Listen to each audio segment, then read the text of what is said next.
À 62 km au nord de Bujumbura, la province de Cibitoke. Depuis une semaine, la province accueille la majorité de réfugiés de l'Est de la République démocratique du Congo. Près d'une trentaine de milliers de réfugiés y sont hébergés depuis une semaine. Ils sont entassés dans un stade sous des tentes en manque criant de soutien.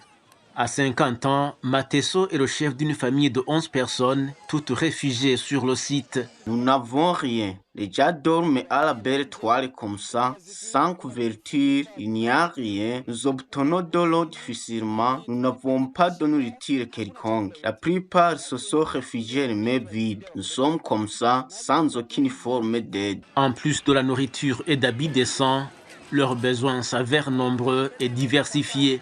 Quoique la plupart des besoins des réfugiés soient communs, d'autres varient d'une catégorie à l'autre.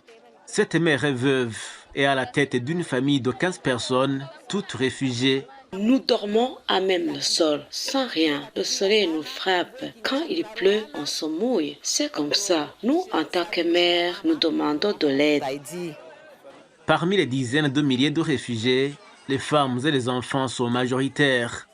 Des mères de famille au visage désespéré lancent des cris d'alarme aux âmes charitables.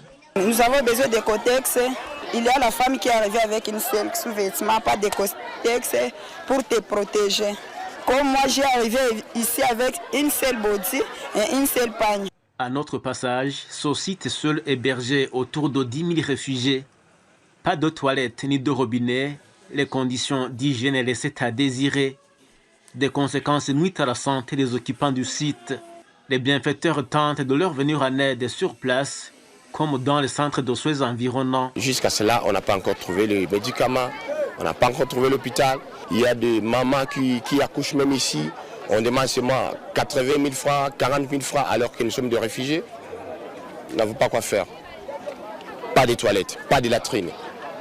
Comment vivre dans cette situation-là? C'est un peu compliqué. Jusqu'au 20 février, le Burundi avait déjà accueilli au moins 35 000 réfugiés des localités de l'Est de la République démocratique du Congo, selon le Haut Commissariat des Nations Unies pour les réfugiés. Des civils, des femmes, des enfants majoritairement, des militaires et policiers également, dont certains déguisés en tenue civile. En Tédité Steniragira, Sagitane français, Bujumbura, Burundi.